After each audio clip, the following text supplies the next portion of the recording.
పవన్ కళ్యాణ్ గారు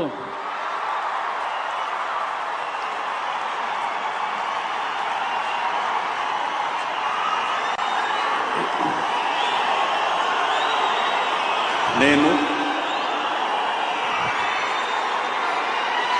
కొణిదెల పవన్ కళ్యాణ్ అనే నేను శాసనం ద్వారా నిర్మితమైన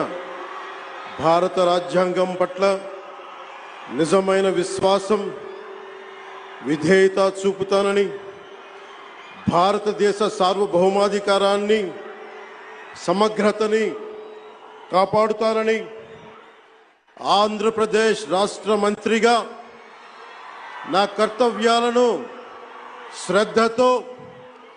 అంతఃకరణ శుద్ధితో నిర్వహిస్తానని,